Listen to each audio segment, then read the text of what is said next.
부터 반포 사이로 속도 줄여 지납니다. KBS 교통정보센터였습니다.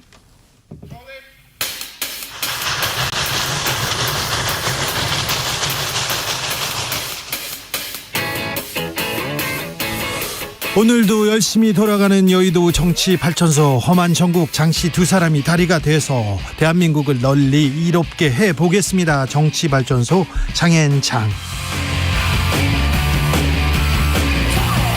정치 평론계 최고수들입니다. 장성철 공론센터 소장 어서 오세요. 네, 안녕하세요. 반갑습니다. 장윤선 정치 전문 기자 어서 오세요. 네, 안녕하세요. 네, 봄이 왔어요. 근데 네. 윤중로의 벚꽃이 쫙 폈어요. 이번 주말에 오셔야 돼요. 네? 이번 주말에 오셔야 돼요. 그래요? 네. 이미 많이 와 있던데. 이번 주말에 오셔야 진짜 만개한 벚꽃을 보실 수가 있다. 네. 그렇구나. 봄이 벌써 와버리고 가고 있어요. 벌써 벚꽃이 지고 있다 이런 얘기도 하는데 예상보다 빨리 온 벚꽃철. 네. 어떻게 보내시는지. 정치권은 이분 얘기도 해야 돼. 이분도 빨리 오셨어요 생각보다. 전두환 씨 손자. 전두환 씨 손자죠. 전우원 씨가 입국해서 체포됐는데 어떻게 보셨어요? 저는 사실 그날 마지막에 이제 막 마약 먹고 쓰러지고 죽었다 살아났고 다시는 비판 안 할 거고 이래서 이 친구가 멘탈이 많이 흔들리는구나. 네. 이렇게 생각하고 혼자 있다가 너무 외롭게 있다가 그래도 엄마가 또 가서 조금 달래고 했나 이런 생각이 좀 들었는데 어찌됐든 오늘 귀국해서 한 발언들을 종합을 해보면 진정성은 있어 보여요. 그리고 이제 그가 하는 말들. 네. 저는 상당히 이제 가슴을 때리는 발언들이 있다고 생각을 하고 그 사과하고 싶다는 진정성은 저는 높이 평가합니다. 그 집안에서 처음이에요. 네. 네. 막대한 부를 물려받을 가능성이 높았잖아요. 네. 근데 그런 것들을 거의 포기하다시피 하고 할아버지, 아버지, 가족들이 못한 국민에게 사과하고 반성하고 성찰하고 회개하는 모습을 하겠다라는 것은 우리가 인정을 해줘야 하는데 나이가 젊잖아요. 그래서 마약이라는 거기서 좀 벗어나서 국민들에게 항상 좀 사죄하는 마음으로 살았으면 좋겠다. 그거를 또 광주 시민들이나 국민들이 좀 받아들여줬으면 좋겠다라는 생각이 듭니다. 저는 그 대목이 굉장히 다가왔었는데요.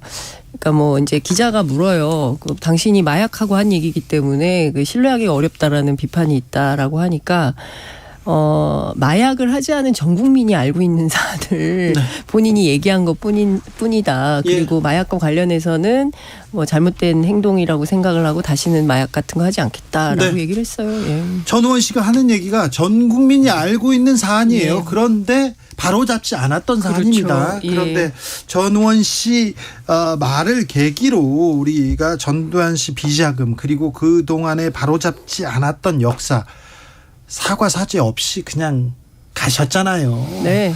전두환 전 대통령 아들 분들도 좀 전우원 씨가 본인보다 나이도 어리고 자식이지만 그 숭고한 생각, 판단 이런 것들을 좀 닮았으면 좋겠어요. 네. 그러니까요. 꼭 우리가 고민해 보아야 될 대목이라고 생각합니다. 그런데 이거 물어봐야 되는데 한미 정상회담 앞두고 있습니다. 어찌 보면 한일 정상회담보다 훨씬 더 중요한 우리나라의 매우 중요한 외교 이벤트인데요. 그 앞두고 외교 안보 라인 이상기류 감지됩니다. 김성환 국가안보실장 거치까지 얘기가 나오는데 어떻게 된 겁니까? 그러니까요. 그래서 어제 오늘 계속 취재를 좀 했는데요. 그러니까 점점 이제 그 기자들의 취재가 농익어서 나오고 있는 것 같은데 저는 여러 가지 갈래로 취재를 했었는데 우선 5월 방미 이후에 외교안보 라인 교체가 있을 거다라는 얘기는 좀 지난 됐어요. 시간에도 하셨어요. 예. 그리고 사실 이제 출마할 사람들 나가고 박진 장관 나가고 싶어 한다는 얘기가 좀 외교부 안에서 돌았고 그래서 김성한 실장이 외교부 장관 그리고 김태호 차장이 안보실장을 맡게 될 거다 이런 얘기들이 있었는데 저는 이제 그 맥락 하나가 있는 것 같고요. 큰 틀에서. 그리고 이제 외교안보 라인의 키맨이 누가 될 거냐. 역시 김태효. 예, 그러니까 뉴라이트 세계관을 가지고 있는 김태효 특별히 친일적이다 이렇게 얘기하죠. 뭐 저는 얘기한 거 아닙니다.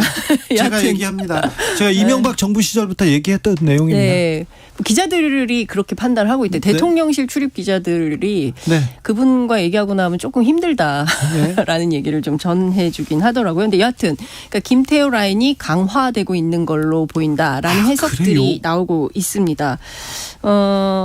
그 실제로 이렇게 보면요, 뭐 김성한 실장이 뭐 경질되는 거 아니냐라는 동아일보 보도가 있었는데 관련해서 대통령실에서 전면 부인했거든요. 네. 그러니까 경우에 따라서는 이 영전 가능성도 열어두고 있다 이렇게 볼 수 있을 것 같고요. 한때 김일범 의전 비서관 그리고 이문희 외교비서관 이 두 사람이 뭐 그 의전과 관련해서 특히 뭐 질 바이든 여사가 그 케이팝 관심이 굉장히 많아서 블랙핑크하고 레이디 가가 합동 공연 제안을 했는데 그게 제대로 보고가 안 돼가지고 대통령이 아니 이런 것도 똑바로 보고 안 하고 뭐냐 이래가지고 네. 경질을 뭐 이런 얘기들도 있고 하긴 한데 사실은 지금 방미 확인은 안 일정 됩니다. 잡음이라는 게 그 얘기입니다. 네, 문화행사. 네. 그게 이제 그거 같아요. 그런데 어찌됐든 YG에서는 적극 검토하고 있다. 뭐 이런 입장을 밝히고 있기 때문에 행사가 성사될 가능성이 더 큰 거 아니냐라는 생각도 좀 듭니다.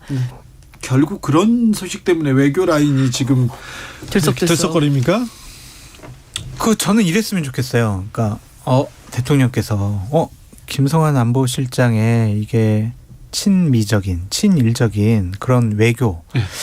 지금 다자주의고 다원화된 외교에서 지금 가장 중요한 중국이 지금 빠져 있는 부분. 네. 이거 앞으로 우리 대한민국에 좀 위험하겠다. 그래서 이러한 김성한 안보실장을 두고는 이거 좀 안 될 것 같다. 그래서 경질.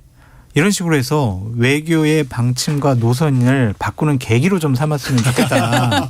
그렇게 보여지는데 네. 아까 장윤성 기자님이 말씀하신 것처럼 저도 한 2주 전에 들은 얘기는 박진 장관 나오고 김성한 실장이 외교부 장관 가고 김태호 1차장이 안보실장 가고 뭐 이런 식의 시나리오를 들었었거든요. 그러니까 오늘 나온 근데 기사로 보면은 경질이란 말이에요. 그러면 외교부 장관으로 가기는 어려울 것 같은데 또 아니 경질 아니라 그랬어요. 대통령 비서실은 또 사실무근이라고 그러고 뭐가 뭔지 모르겠습니다. 근데 어찌됐든 중요한 것은 북미 라인이 계속 잡고 간다라는 겁니다. 그러니까 지금 이문희 비서관도 사실은 외교관 출신이고요. 그다음에 새로 온 이충면 비서관도 외교관 출신이에요. 그러니까 둘 다 그 정통 북미 라인이고요. 북미과를 다 거친 사람들입니다. 그러니까 취재를 해보니까요. 둘 다 기름장어다. 무슨 얘기냐면 예전에 반기문 총장이 그런 얘기했어요. 외교관은 기름장어 스타일이어야 된다. 그래서 다 빠져나갈 수 있어야 된다라고 얘기했는데 둘 다 그런 스타일이라는 거예요. 그렇기 때문에 누가 돼도 큰 틀에서는 차이는 없을 거다. 그러니까 다만 지금 중요한 기자들이 취재하고 있는 핵심 포인트는 그래서 이문희 비서관이 이제 외교부로 다시 복귀를 하는데 어떻게 되냐. 한직으로 밀려나냐 영전하느냐 요직으로 가느냐. 그렇지. 여기가 핵심 포인트다. 지금 만약에 요직으로 간다. 그러면 김태효 라인이 외교부까지 뻗치는 걸로 해석할 가능성도 있다. 이렇게 보고 취재를 하고 있는 것 같습니다. 네. 의전비서관 그리고 외교비서관이 어디로 가느냐 그거 중요하죠. 이게 경질이냐 아니면 영전이냐 이것도 좌우됩니다. 그런데요. 윤석열 대통령이 이승만 전 대통령 얘기를 하기 시작했습니다. 아니 왜 그런 분이 이런 평가를 받아야 하느냐 얘기를 하고요. 본부가 됐죠. 네, 본부가 됐죠. 박민식 장관이 됐죠. 이승만 얘기를 하고요. 또 국민의힘에서도 그렇습니다. 왜 지금 이승만입니까? 그런데 원래 보수우파 진영에서는 건국의 아버지로서 이승만 전 대통령에 대해서 평가를 해야 된다라는 움직임이 있었어요. 그래서 그냥 윤석열 정권뿐만이 아니라 박근혜 정권이나 이명박 정권 때도 이러한 움직임과 얘기들은 나왔었다라는 생각이 드는데 저는 진영을 넘어서 전직 대통령이라는 분들에 대해서는 하나의 역사로서 우리가 평가하고 받아들여야 된다. 우리가 흔히 막 쉽게 얘기하잖아요. 모든 정치인, 대통령들은 다 공과 과가 있다. 그런 것들을 제대로 후손들에게 알려줄 수 있는 역사의 장으로서 뭐 기념관이라든지 아니면 재평가 이런 부분은 필요하다라고 말씀드려요. 네. 07과삼 뭐 이런 말도 있고요. 네. 뭐 03 과칠 이런 얘기도 있고 뭐 이런데요. 저는 좀 그런 생각이 들었어요. 앞서 말씀하신 대로 MB 때부터 뭐 건국절 논란도 있었고요. 네. 그러니까 역사를 우리가 어디서부터 어떻게 해석할 거냐. 근데 아이들도 다 알아요. 그러니까 요새는 엄마들이 애들 막 다 논술학원 보내잖아요. 초등학교 때부터. 그래서 이승만이 어떤 사람인지, 박정희가 어떤 사람인지, 김대중이 어떤 사람인지 아이들이 다 이제 학습을 합니다. 그래서 역사는 과거고 그 역사를 모르지 않아요. 그리고 역사적 사실에 기인해서 평가를 해야 되는데 저는 이제 중요한 포인트는 전 두 가지만 얘기를 하고 싶은데 반공과 친일의 딜레마에 우리가 계속 있는 것 같아요. 그러니까 그 이승만 때도 그런 얘기를 했어요. 친일 청산을 요구하면 빨갱이다. 지금도 약간 그런 프레임에 빠져 있거든요. 그렇죠. 그렇기 때문에 저희가 이런 프레임에서 빠져나올 수 있는 방법은 뭐냐 이걸 좀 생각을 해봐야 되는데 1940년대 이승만 전 대통령도 민주주의를 전적으로 믿어야 된다. 이런 얘기를 했어요. 그리고 언론 집회, 종교, 사상의 자유가 있어야 되고 남과 대치되는 의사를 발표하는 사람들을 포용해야 된다. 이런 얘기를 했습니다. 그러니까 무슨 얘기냐면 어떤 사상의 자유가 있는데 그거를 뭐 박해하거나 용납하지 않아서 잡아 가두거나 이러면 안 돼. 물론 이렇게 말은 하고 이제 뒤로는 네. 예, 친일 청산 똑바로 안 해가지고 여태까지 우리가 지금 이런 괴로운 상황에 있는 것은 사실이지만 이런 문제들에 대해서 이제는 좀 한 단계 넘어가는 노력이 좀 필요할 것 같은데 끊임없이 얘기를 하고 냉전 시대에서 신냉전으로 다시 또 우리가 메카시즘을 할 수는 없는 거 아닙니까? 근데 또 그런 국면으로 가서 결국에는 북한 문제 가지고 내년 총선을 치르겠다. 이런 전략을 갖고 있다고 한다면 이건 정말 오판이다. 이런 말씀을 좀 드리고 싶습니다. 설마 그러겠어요? 그러겠죠. 설마 사실이 아니겠죠. 네. 네, 진행 상황을 좀 지켜봐야 됩니다. 이 부분은 지켜보셔야죠. 네, 좀 긴장하고 지켜보겠습니다. 왜 지금 이승만인가 이 부분에 대해서는 저희가 별도의 시간을 가지고 토론해 보겠습니다. 반감이 있어요? 아니요. 네. 저는 역사 공부를 좋아해가지고요. 네, 이승만 전 대통령 연구도 제가 조금 많이 했어요. 네. 취재도 하고요. 네. 자, 이번 주 정치권에서 가장 핫한 인물은 한동훈이었습니다. 한동훈 네, 정치권의 장관 뭐 그런 때 아무튼 부인할 수 없죠. 네. 그렇죠. 국회에 오자마자 민주당 의원들하고 빵 또 이렇게 네, 올 때마다 어제 그래요. 뭐 화려했죠. 어제 네. 굉장히 화려했고 법사위를 주름 잡는 사람이 있었으니 개발을 한동훈 장관했다. 이런 평가도 가능할 것 같다는 생각이 좀 드는데요. 네, 저는 좀 이런 생각이 좀 듭니다. 지금 이제 검경 수사권 조정 그리고 검찰권 축소 법안과 관련해가지고 한동훈 물러나 뭐 한동훈 탄핵해야 돼. 이거는 좀 잘못 잡고 있다 민주당이. 그러니까 지금 그럼 한동훈 장관이 물러나면 검경 수사권 조정 검찰 개혁 그게 완성이 됩니까? 아니라는 거죠. 그래서 저는 어찌됐든 민주당이 진도 나가야 된다. 네. 그러니까 헌재 결정을 기반으로 해서 그러면 이후에 수사기소 분리 어떻게 할 건지 그리고 한국형 FBI라고 하는 중수청 설치 어떻게 할 건지 왜 국회 사개특위는 안 여는지 여야 합의해서 빨리 이거 사개특위 열어서 진도 나갑시다. 촉구해야 됩니다. 그런데 그런 얘기가 없어요. 그런 얘기는 없고 지금 한동훈 얘기만 더 먼저 나오죠. 제가 보기엔 민주당이 그렇게 하면 안 되죠. 네. 한동훈 장관에 대해서 시행령 통치를 하는 부분에 대해서 사과해라 막 그런 얘기를 하잖아요. 그렇게 정치적인 공격 아니면 요구만 하지 말고 민주당이 국회법에 있는 권한을 행사했으면 좋겠다라는 생각이 들어요. 어떻게 해요? 국회법 98조 2에 의하면은요. 각 부처에서 시행령을 여러 가지 모법에 위배되는 사항들을 막 시행령을 남발을 할 때 관련 상임위에서 그 의견서를 만들고 국회 본회의에서 그걸 처리하게 되면은 국회의장이 그거를 행정각부에 보내요. 그래서 이러이러한 부분 잘못됐으니까 좀 수정을 해라라고 요구를 할 수가 있어요. 강제성이 없잖아요. 강제성이 없어요. 그런데 그런 일단 절차를 거쳐놔서 법사위 차원에서 먼저 그리고 국회의원 차원에서 시행령 통치가 뭐가 잘못됐다라는 것을 논리적으로 좀 반박을 했으면 좋겠어요. 그냥 무조건 검수원복법안 시행령 이거 다 되돌려놔 막 이렇게만 외치는 거는 하나의 선동일 수가 있다. 그러니까 저도 보여져요. 사실 민주당이요 야당이잖아요. 야당이기 때문에 정치적 대안, 정책적 대안을 끊임없이 얘기를 해야 되는데 그럼요. 주장만 하고 있는 거예요. 한동훈 물러나, 한동훈 탄핵해야 된다. 이게는 근데 그런 얘기를 또 해요. 제가 오늘 막 국회 또 주진우 라이브 오려면 취재를 해야 되잖아요. 네, 그냥 오면 안 많이 되고. 오겠죠. 그래서 오늘 반드시 저는 꼭 국회를 다녀옵니다. 네. 주진우 라이브 오기 전에. 그래서 취재를 쭉 했는데 자기들은 그렇게 얘기를 안 했다는 거예요. 탄핵. 그러니까 탄핵할 수 있다.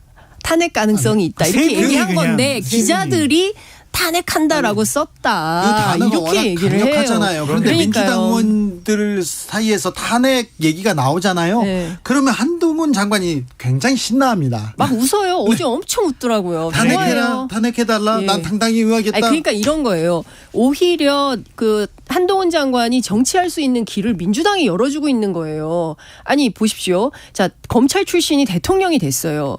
그러면 검찰 출신의 법무부 장관이 또 국회의원하고 정치한다? 그 국민들이 좋게 보겠습니까? 도대체 이 당은 뭐냐? 다 전부 국민의힘에 가가지고 하면 도대체 검찰에 대한 불신, 그렇죠. 검찰 수사권에 대한 남용 이거 문제 제기 안 할 수가 없는 아니, 거예요. 검찰이 부담이 공정한가? 있어요. 검찰 수사는 불공정하다. 믿을 만한가? 이렇게 될 수밖에 없지 않습니까? 그러면 이럴 때 명분 있게 정치하는 가장 좋은 방법은 민주당이 탄핵하는 거예요.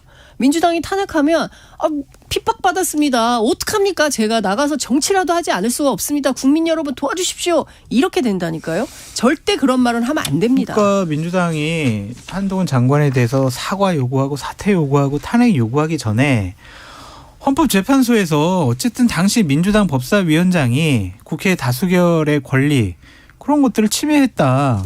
이건 위법사항이다라고 규정을 내려줬잖아요. 민영배 의원을 위장탈당 시켜가지고 법사위를 난장판으로 만들어 놓은 부분. 그리고 절차에는 하재가 있었으나 근데 법안은 정당하다 이렇게 했죠. 아니 근데 그 절차가 잘못됐다라는 부분에 대해서는 인정을 했잖아요. 네. 지금 헌법재판소에서. 그러면은 민영배 의원 위장탈당 시켜서 법사위를 난장판 만들어 놓은 곳에 대해서는 민주당이 먼저 헌법재판소의 의견을 받아들여서 자 우리도 이런 부분 사과할 테니까 한동훈 장관 당신도 시행령 통치에 대해서 사과하고 자격이 없는데 헌소 제기한 것도 사과하고 그래라고 요구하는 게 맞지. 저도 그렇게 생각해요. 자기네는 쏙 빠져가지고 사과 안 하면서. 아니 근데 주행커님 저를 보십시오. 네. 자기네들은 빠져 있으면서 말이에요. 그냥 한동훈 장관한테 사과라고 하면 한동훈 장관은 뭐라고 반박하겠냐고요. 이재명 대표인 줄 아는 거죠. 아니 근데 그 취재를 해보니까 그 민영배 의원 이렇게 있는데 실무자가 뭐 이런 방법이 있습니다. 그러니까 그럼 제가 탈당해서 하겠습니다. 이렇게 얘기를 했다는 거예요. 그러니까 당 차원에서 뭐 결의 결사를 해서 당신이 탈당해서 이거를 좀 판을 만듭시다라고 얘기한 것은 아니다. 네? 민영배 의원 스스로가 결정한 거다라는 얘기를 하고 있어요. 취재국 그렇게 아니 그래서 첫 번째 그런 거고요. 두 번째는 학계에서 그런 얘기를 해요. 그냥 잘못했다. 왜냐하면 헌재가 잘못했다고 하니까 대국민 사과 민주당이 먼저 하고 그럼요. 그리고 나서 그래야 명분이 생기죠. 예, 그리고 나서 헌재 결정이 났으니 이제 더 이상 검찰권 남용, 검찰권 축소에 대한 것을 한동훈 장관 인정해라라고 얘기하고 시행령 통치에 대한 잘못도 분명하게 얘기하고 민주당은 검찰청법 개정안을 내서 검사들이 수사할 수 있는 범위를 1, 2, 3, 4 딱 정해가지고 그거 이외에는 못하도록 이렇게 지정을 해라 이런 얘기를 하고 있습니다. 지금 그 부분에 대해서 좀 디테일한 부분을 채울 그런 시간인데 네. 그런 논의는 좀 진행되고는 있지 않습니다. 여의도 연구원장에 임명된 박수영 의원이 한동훈 장관은 73년생으로 X세대의 선두주자다 이런 얘기를 했어요. 요즘 X세대 누구인지도 몰라요. 지금. 아부하는 거예요. 아부하는 겁니까? 네, 한동훈 장관은 정권의 2인자다. 윤석열 대통령의 신임을 받고 있는 사람이다. 네. 또한은 법무부 장관이지만 검찰권을 네. 장악을 하고 있다. 이렇게 인식이 되는 사람이잖아요. 그런 사람이 앞으로 정치할 것이다라는 예정된 수순에 대해서 본인이 먼저 비단길을 깔아주면서 네. 아부하는 것이 아니냐 그런 생각이 들어서 저는 여의도 연구원장이 이러한 판단으로 참 내년 총선에 중요한 역할을 하겠다는 것 자체가 좀 한심스럽습니다. 장윤석 기자님. 적극 동의합니다. 그리고 저는 그냥 한동훈 장관이 빨리 나왔으면 좋겠어요. 그냥 차라리 추석 이후에 나와. 그래요? 추석 이후에 나온대요? 그때 뭐 개편하겠죠. 그렇구나. 아니 5월 방미 이후에 뭐 일부 정리한다고 하니까 출마자들 그때 뭐 나와서 그냥 정치를 하시는 게 시간을 끌지 않을까요? 이재명 당대표에 대해서 여러 가지 탄압받는 모습을 받는 거는 좋잖아요. 한동훈 장관이 탄압받아요 지금? 아니 탄압받는 모습을 보이는 거죠. 계속 이렇게 탄핵할 거면 당당히 응하겠습니다. 이렇게 얘기하면서.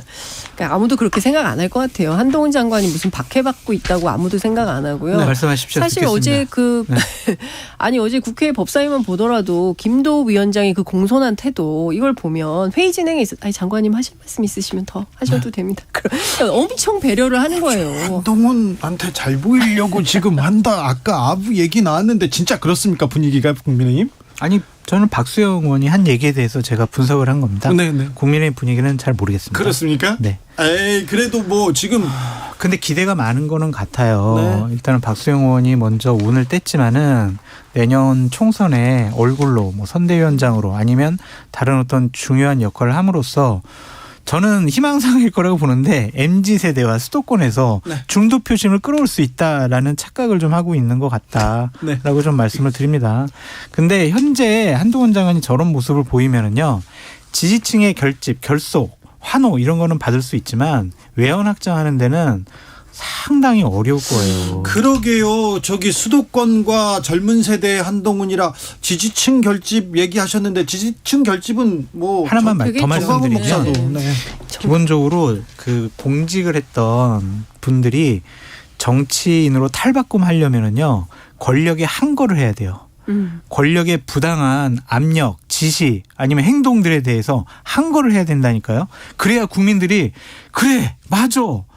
대리만족을 느껴서 국민적인 스타로 만들어줘요. 그게 바로 윤석열 검찰총장이 문재인 정권 추미애 장관에게 항거를 해가지고 국민적인 평가를 받은 거였고 옛날에 이회창 네. 총재 같은 경우에 뭐 이 자신을 그렇죠. 임명해줬던 YS 에게. 김영삼 대통령에게 막 대들었잖아요. 네. 그런 것을 국민들이 인정하는 거지 권력을 보호하는 사람들을 국민들은 박철원 네. 안 되잖아요. 추미애. 그 2인자.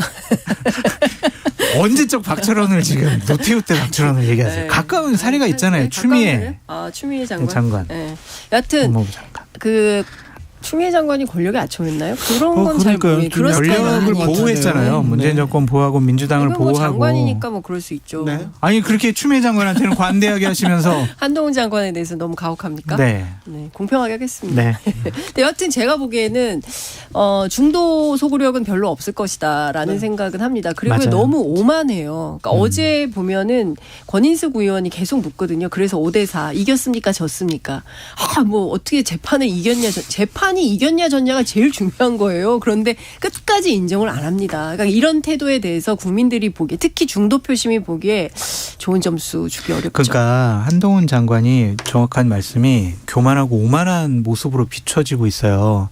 정치는 그런 게 아닌데. 그렇죠. 정치는요. 네. 이기는 게 이기는 게 아니고 네. 지는 게 지는 게 그렇죠. 아니잖아요. 예. 때로는 지는 게 이기는 거잖아요. 근데 한마디도 안 질라고 그러잖아요. 아 그리고 국회에 나올 때 끝까지 우겨요. 국회에 나올 우기는 거는 아니고 아니, 진짜. 논리적으로 반박. 아니 논리가 없는 것 같아요. 제가 보기에는 우리 편만 좋은 편이에요. 남의 편은 다 끊임없이 메신저를 공격하잖아요. 한동훈 좋은 태도 장관은 아니에요. 이렇게 보면 싸우러 온 게 내가 그러니까요. 안 지겠다 이게 예. 보이기는 해요. 그렇습니다. 이렇게 예. 근데 그거는 좀 안 좋은 것 같아요. 정치하려면요. 지는 연습도 해야 된다라고 말씀을 드립니다. 잘 져야 되는데 지고 마음을 사고 크게 또 그러니까 한마디도 안 지잖아요. 그래도 어제 지는 모습을 좀 보였잖아요. 기동민 의원이 예. 논리적으로 아니 뭐 근데 잘 그 설명을 사과하는 하니까. 태도가 얼굴 표정 보셨어요?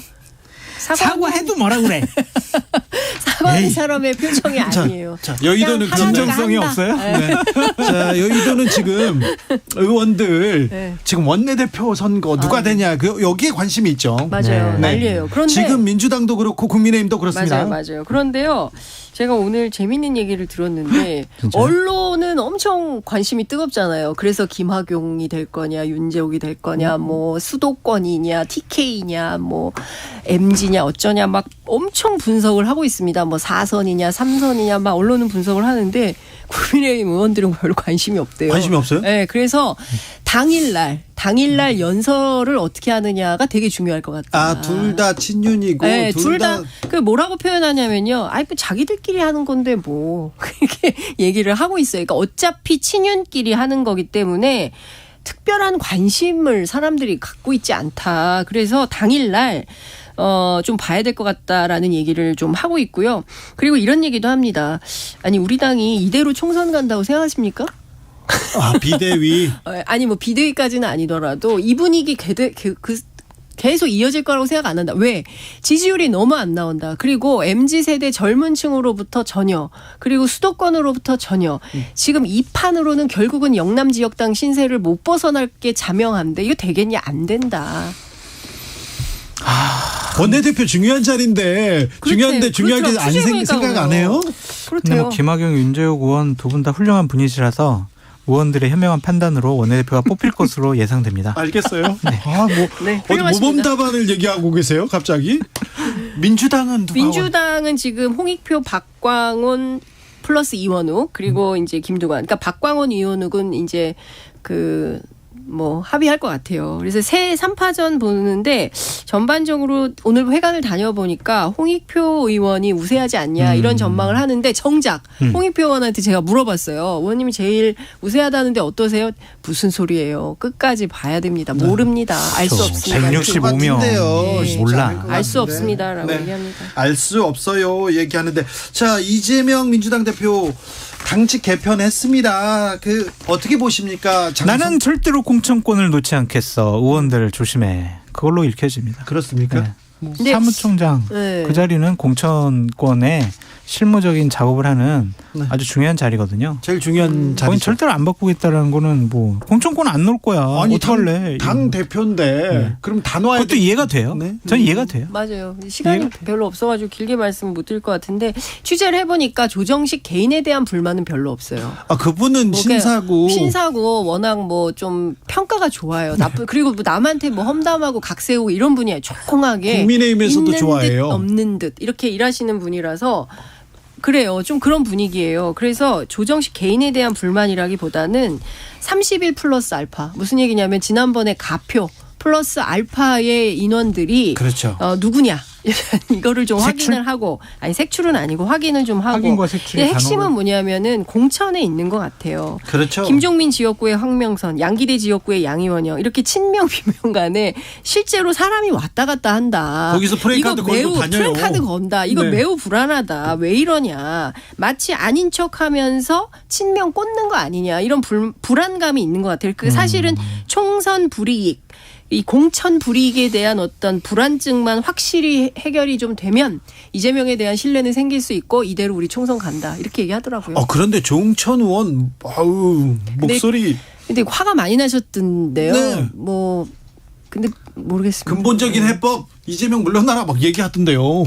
당직 아니 근데 그냥 중요한 건 다 이거를 그렇게 생각을 안 그냥 하는 물러나라고 해서 물러나기는 쉽지가 않아요. 그렇죠. 근데 지지율이 떨어지고 총선 승리가 무망해 보이면 어쩔 수 없이 물러날 수밖에 없어요. 그게 핵심이라고 얘기해요. 그럼요. 그러니까 지금 아무도 모른다. 그러니까 그럼요. 평론가들이 뭐 어떻게 될 거다 얘기하는데 그럼요. 한 대 때려주고 싶대요. 내년 1월이에요. 1월. 네네 지금 9월 10월에 어떻게 될 네, 것이다 뭐 얘기하는데 아무 그것도 의미가 아니죠. 내년 아무것도 1월이에요. 없다. 내년 예. 1월. 그러니까 중요한 거는 그때 당시의 지지율과 평가가 어떠냐에 따라서 내일 일은 난 모른다. 근데 그때까지 지금 이런 지형이 계속 되는 겁니까? 그럼 민주당도 국민의힘도 이런 식으로 가는 겁니까? 계속 그래야 또 저희들이 또 출렁이겠죠. 평론하고 네. 분석하고 또 정보 얻어가지고 네. 얘기하고 그러니까요. 그런 일이 있죠. 그래도- 취재하느라고 발바닥에 땀나요. 아유 고생하셨어요. 근데 국가적으로는 좀 보탬이 되는 정책을 가지고 취재해야 그러니까요. 되는데 네, 맞습니다. 정치발전소 여기서 마칩니다. 장윤선, 장성철 두 분 감사합니다. 네, 감사합니다. 저는 여기서 물러나고요. 내일 오후 5시 5분에 돌아오겠습니다. 지금까지 주진우였습니다.